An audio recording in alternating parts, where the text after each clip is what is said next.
juice. So I've been thinking about this, designing this model now for over a week. I don't know, I lost count now how many days it's been, but I've just started to model it now. I'll explain in a minute the problems I had. Oh, come on, zoom in. Right, I'm not gonna stream it from the computer because a lot of people complain about the audio, saying they can't hear me very well, so I'm just using the camera anyway. It's less hassle. So what I've done is I've got the concentric, which is hidden at the moment. Let's just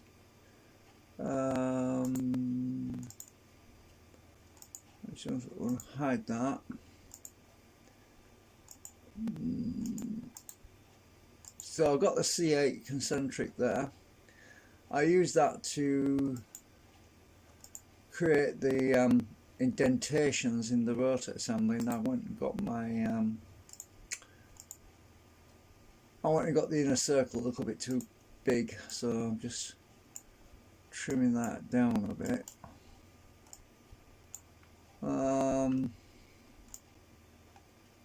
So right, I'll try and explain this simpler. Obviously there's a separate rotor that's spinning, and this is the stator. This is not spinning, it's stationary. And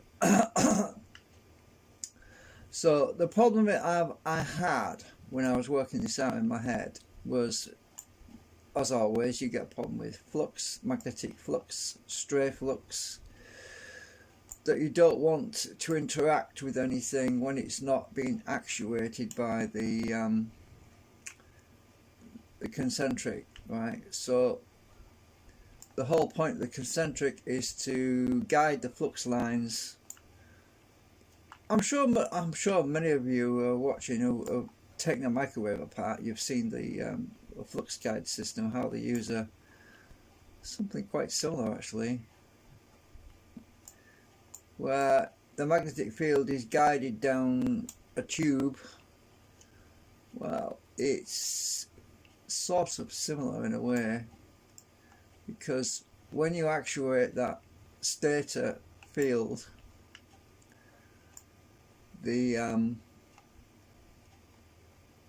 it's anchored. The flux lines are anchored by this concentric to a certain reference point. So as a rotor with magnets on it, which I'm not drawing right now, I'm not modeling that right now, but as the rotor spins, it turns on the field on the concentric, and that acts as the anchor point or the pivot point to create the rotational effect on the, well, I haven't drawn that bit yet, but you've seen it in the previous live streams where I've used the U bracket, which is bent over and it's goes around the other disc. So there's the disc with the segments on, then there's the disc with the actuator magnets, and this is in between the two.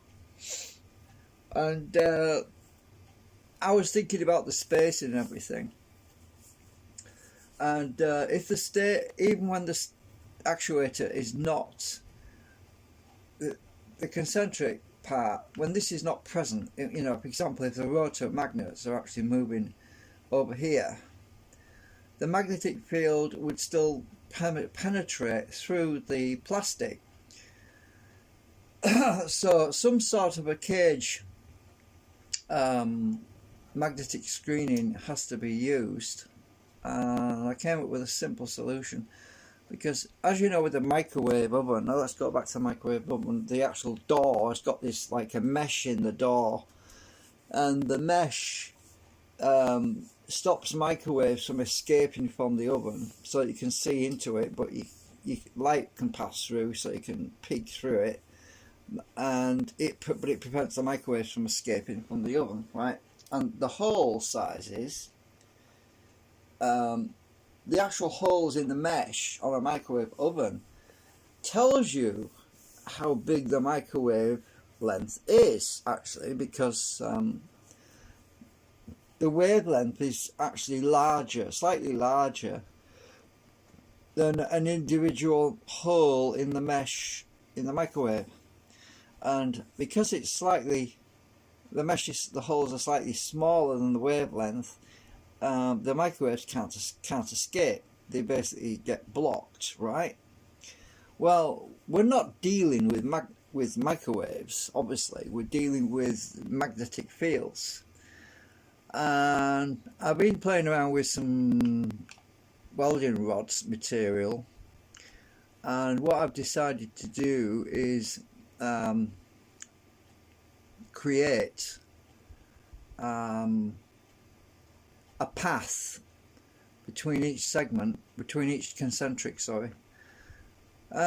between each concentric. I'm going to create a little tram lines. Think about it like a railroad, right? Simple way, like railroad tracks. We're going to create railroad tracks between each concentric around the perimeter in an arc, with a spacing of about eighth of an inch, quarter of an inch, something like that. But I was going to go with eighth of an inch. So we're going to have these little welding rod tracks that run between each concentric that will block the stray magnetic field from passing through in areas where I don't want it to pass through. So that the actuator will do its work and do the job without having stray magnetic fields getting through and basically cancelling out whatever actuation we're doing. We don't want stray fields getting through. I thought about using a solid sheet of metal on the stator. I thought about doing that, but the problem with that is the amount of lens effect. The lensing effect would induce a massive drag on the actual part that's spinning. It would create a braking effect. I don't know if you've seen those videos where people drop a magnet down a copper tube, for example, and it just sort of floats down really slowly. Similar sort of thing to that. But you always have drag when you're passing a magnetic field through steel, especially a solid lump of steel, a steel plate, for example. A large sheet that's 200 millimeters across would create quite a lot of drag. So to overcome that and to deflect the field, the magnetic field that we don't want to pass through, I'm just going to use some welding rods in like a railroad track. So that will, because of the spacing, it will have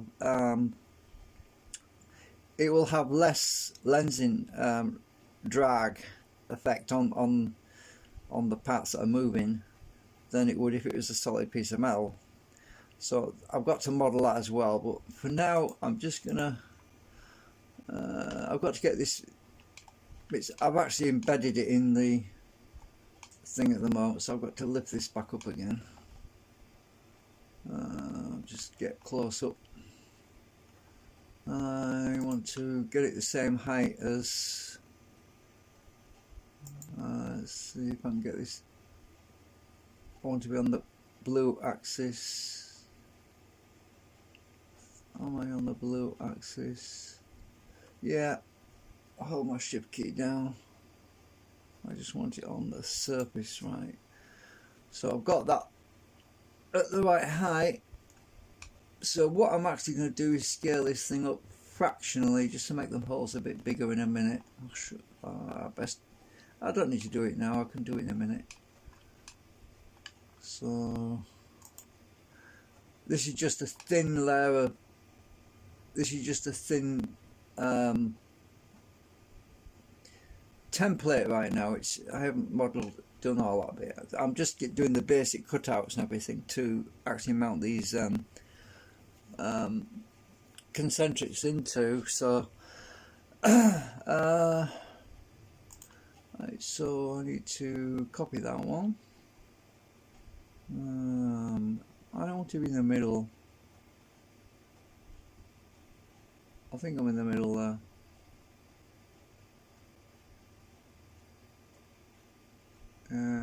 Yeah, so copy that one around. I think it's 120 degrees.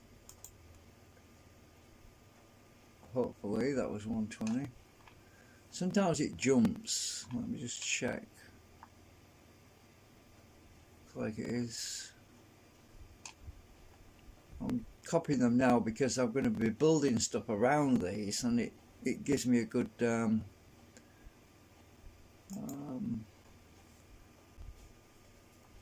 I can hide them, and I'm going to group them anyway in a minute. 120. Right, so I'm going to group that lot now.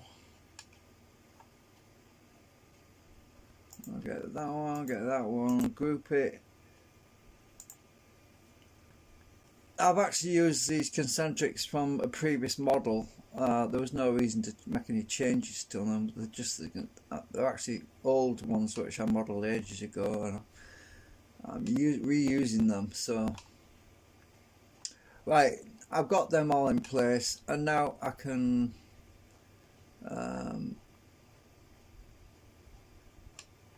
let's see. I'm going to have to raise them up anyway because this thing... Oh, actually, no, I don't need to do I? No, I don't need to raise them up really. Right, I'm just going to hide them. Hide all of that lot. Oh, I've still got my view hidden geometry on.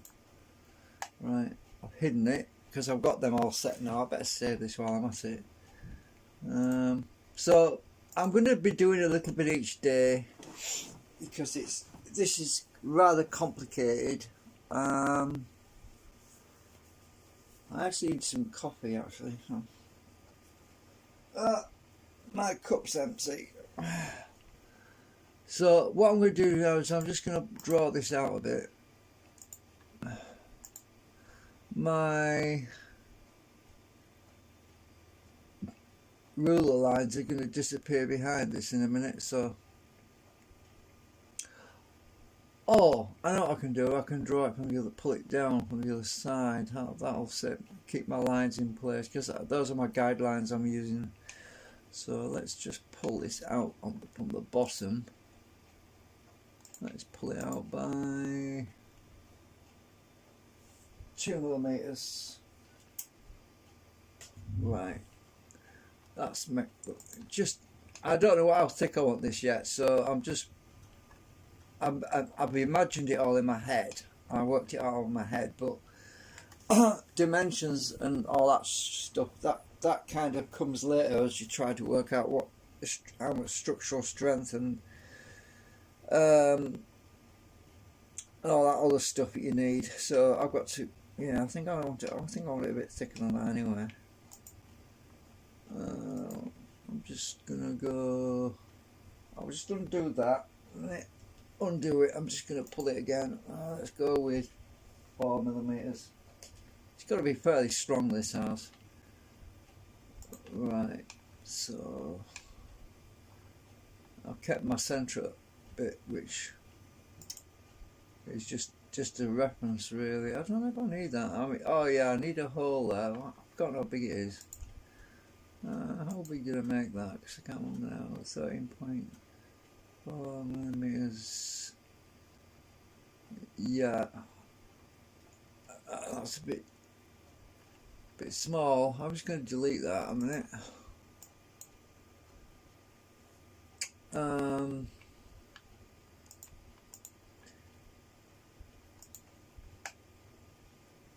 I have to make a new hole.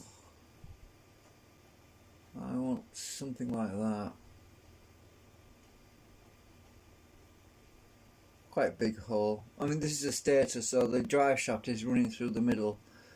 So I'm not sure exactly how big the hole needs to be. I can always change it later. I'm just going to do that for now.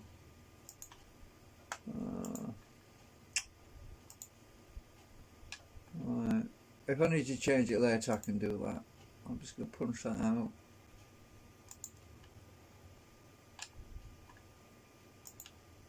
Oh, yeah, I just realised something.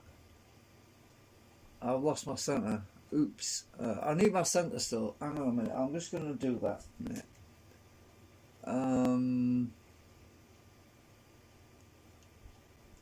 I best leave that there for now because I need the centre for the other stuff I'm going to do. Oh, what I've got down here. Oh, that's weird.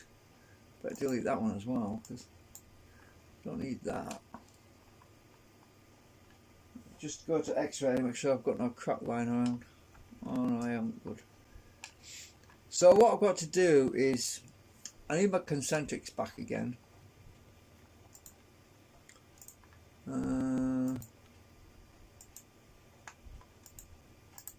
Unhide.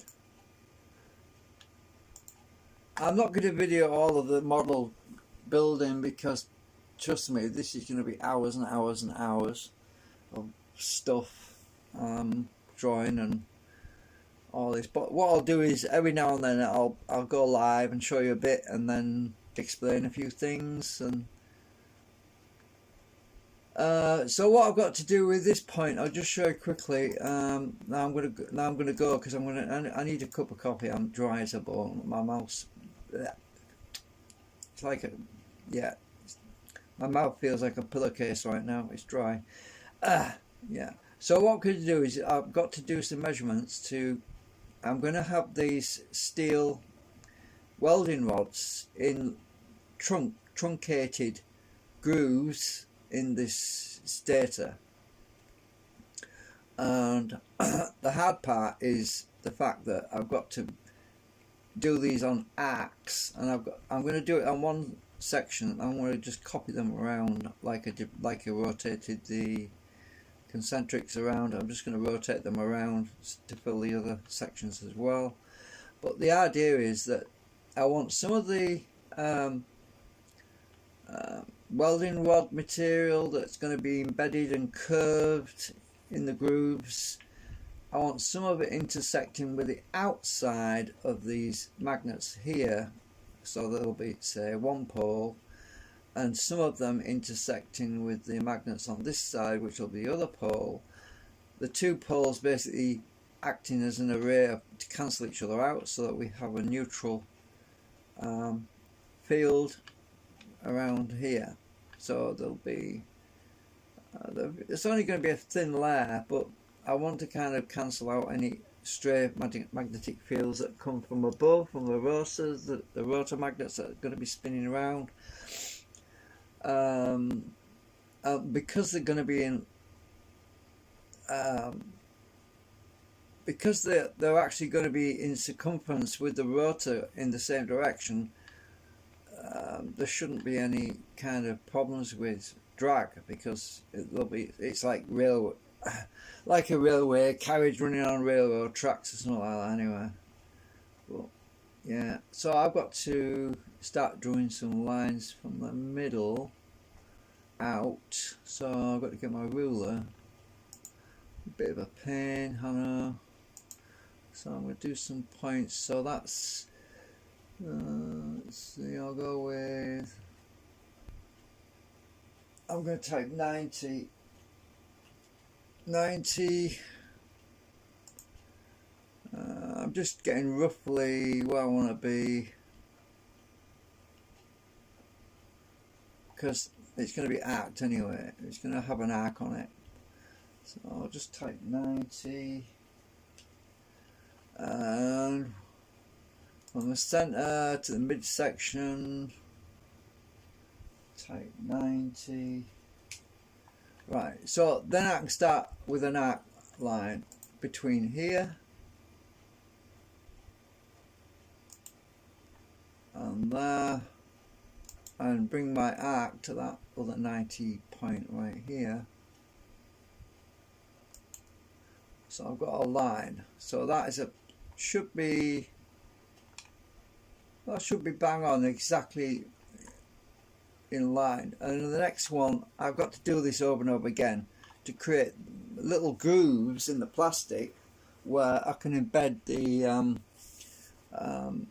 the steel rods, which I've got to bend and push them into the grooves, because I'm going to make these grooves quite deep actually, so that they'll be embedded in the plastic, and I don't have to worry about things flying out because I can glue them in place. But you might have noticed I've actually made it a bit short there, but I haven't quite gone all the way up to the edge of these concentrics. But I honestly don't think it's going to matter, because I don't want to get too close, because otherwise we'll start to interfere with the field which is going to be required to be actuated through these concentrics. So, but this, I've just done this line really just to show you the method I'm going to do, because I think I'm going to make this one a bit further around actually.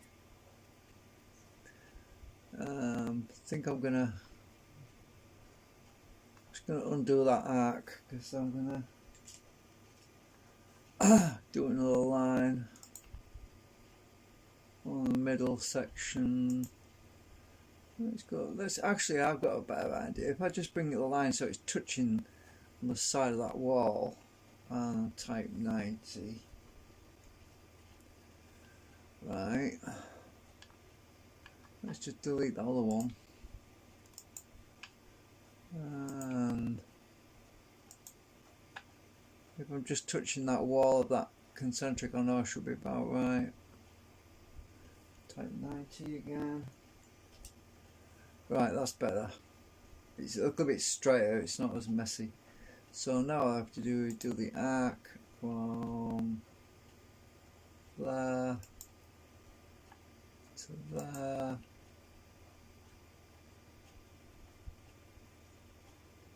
to there, and I've got a good one. So now I'm just going to delete my guideline, delete these guidelines I've just done, if I can. Can't seem to get rid of them. Oh, some of these are outside the group or something, I think. I don't know, let's try a minute. I've got them. So there's one arc I've got. Now so because I want a gap, the actual welding rod is 2mm, so I'm going to go with oh god, I can't think. 90 minus 2.5 would be 87.5. I'm going to go with 87 because the print always seems to swell a bit. So 87. So I need another line from. Oh, I lost my cross section. Damn it. Oh, can I go back a minute? I should be able to do. Hang on. Undo. Yeah, I deleted that other line. I wanted to keep it. Alright, just get rid of these. Shit, I can't get rid of them now. What the hell? Right, that's it. I've got it back again. So I couldn't find it's easy to find my middle section, my intersection that way. So what was it? 87? Yeah, 87. So I'll bring that up to that end there. Type 87.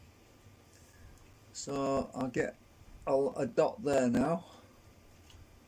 The middle one doesn't really matter where it is. Somewhere around about there. 87. Let's come up to that there. 87. And now I want another arc between there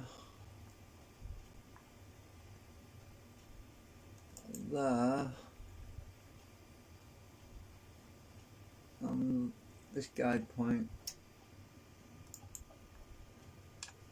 For some reason I don't know why it didn't join exactly that guide point. I'm going to do that one again. It didn't come out right. Is it off? Is it? I don't know why it didn't join up properly. Just going to redo that one.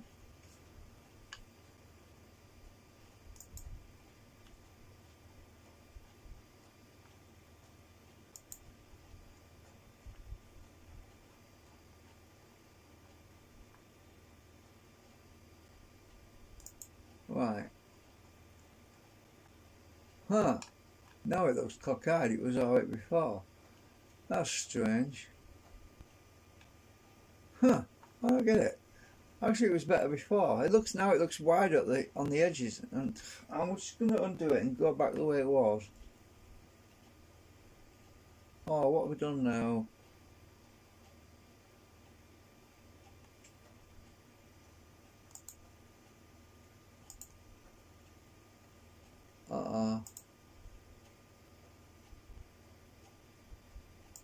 Oh, hang on a minute.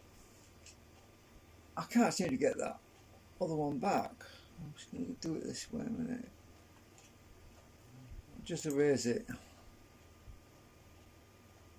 Oh, it looks alright. Oh, no, it doesn't. Delete it.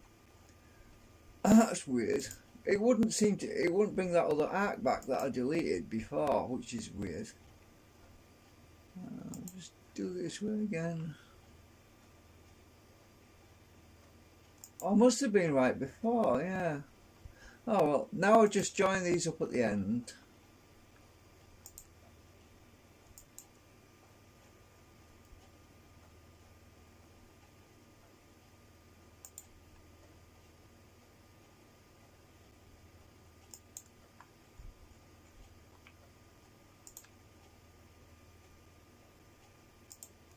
And now I should end up with a trough which I can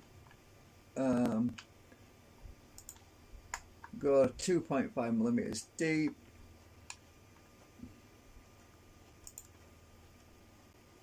Mm, 2.5.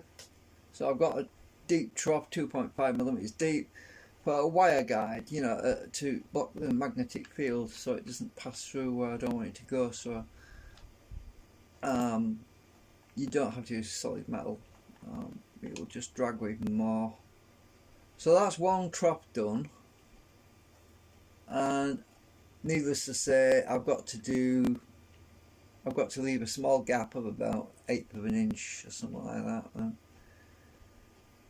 I've got to do these all the way back to about here, where my mouse is. I'll put the rubber on so you can see a bit better, but about here. So I've got to put a lot of these troughs for wire guides to go all the way up to about there.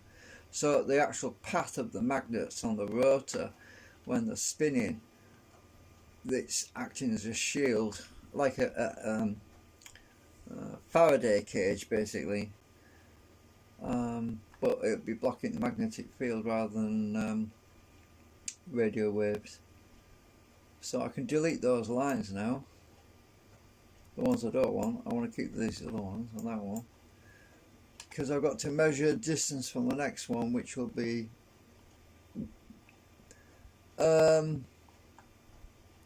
so my last measurement was 87, right? So I'm going to call it what? What's an 1/8 of an inch anyway? Is that millimeters? I don't know. What's it now? 2 millimeters, maybe. Yeah. So I think 2 millimeters is near enough. So if I would go with minus 2.5. So 85. So I'm just going to use these. I'm just going to go to the corner, type 85.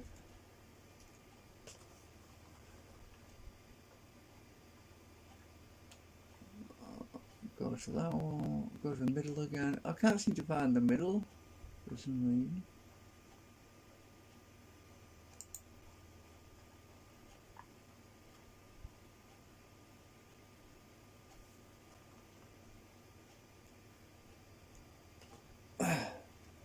Right, so that's a 2 millimeter gap. Now I want to do, I'm having trouble getting to the middle. Come on, you bugger, the centre, I mean. Right, let's go I've been up all night. I can't think. Hang on, I've got to do this in. Don't want to make mistakes. 85 minus 2.5 is 82.5. Yeah, right. Sometimes I just can't add up. 82.5.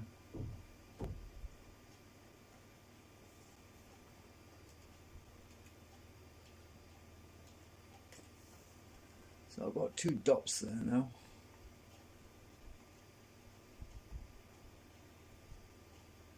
You know what I forgot to do, don't you? I forgot to do the ones in the middle. Oops.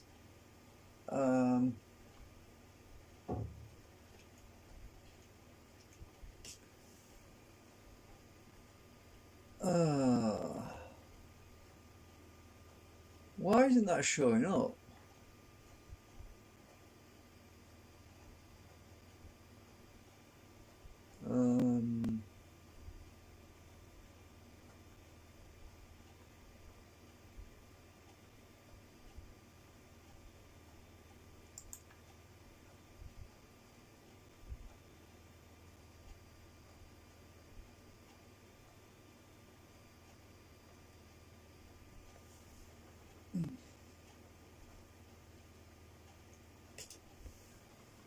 Now it's there. Didn't show up before. So I've got to do one from the middle as well.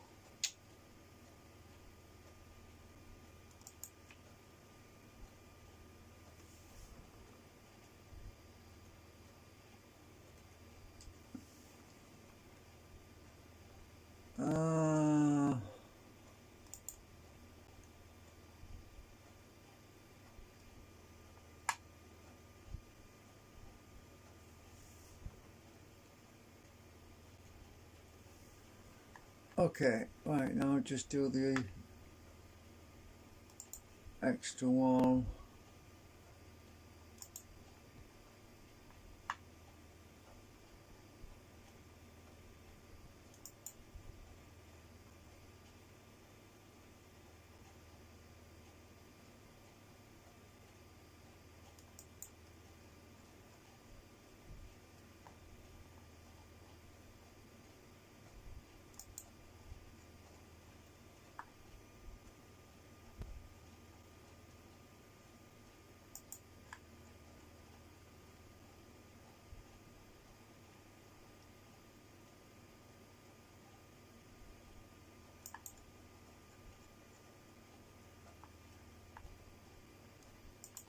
A lot of this is just repeat, rinse, repeat, rinse.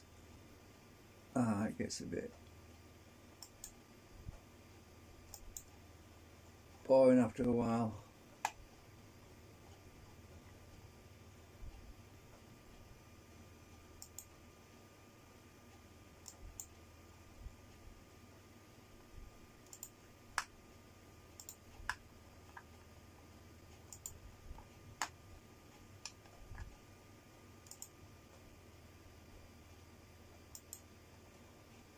I'm just going to colour code some stuff here, make it easy to see it. Come on, paint bucket, show up. Right, blue, I'm going to choose blue for the trough, so you can see it a bit better. I'll use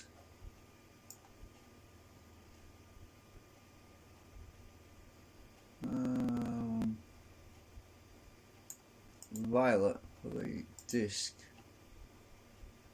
Oh, I don't know. Yeah, that shows up quite well, doesn't it? So I'm getting rid of them other guides now, otherwise it gets a bit messy and I can't see what I'm doing. So I delete them guides.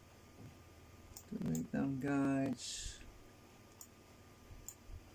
Right, just keep the main ones. So this is what I've got to do all the way to about there, and then I'm going to copy them all and rotate them all around the disc so that between every single concentric which is going to be a lot of work.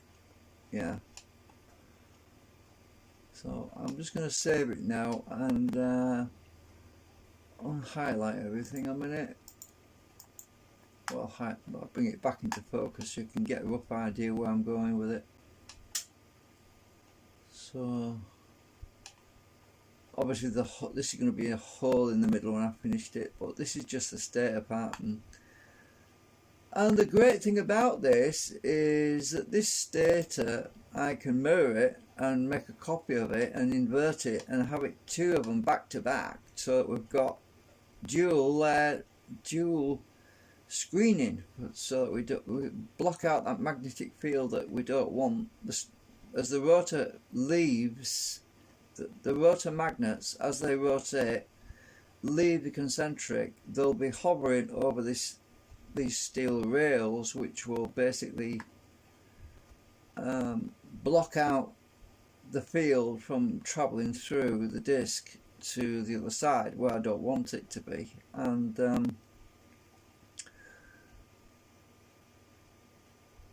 I've already done some tests. I've had some bits of welding rod in my hand and I've been testing to see how well it blocks the field, and it does a pretty good job. It works pretty well, so yeah, it's going to do what we want it to do. Anyway, I'm just going to save that and I'm going to disappear because it's already been 37 minutes. I know that some of you have commented about you can't wait to see how this thing develops. Well, a little bit of a teaser. You can see that I've got started on it. I mean, it was last night that I realised, I mean, I spent all week, well, over a week now thinking about this, and then a dirt moment hit me. It just hit me in the face and I thought, oh no, I've just realised something. Those magnets are spinning around and I'm using plastic discs. That field is going to really screw everything up, and I'm thinking, how the hell do I solve that? And that's when I came up with the idea of using these steel rails, because at first I thought, I don't fancy cutting some great big steel sheeting out, and that's going to be really cumbersome. And I've got a whole stack of welding rod material which I bought some time back, a load of it, plenty to do this job, so I thought, oh, why not I just use that? And it's 2mm, so it's easy to bend and shape. It's pretty thick stuff actually. When you start stacking them side by side, it'll work pretty well. So yeah, and once I solved that problem, I decided it's time to get started on the stator, because that's the trickiest part to do, really.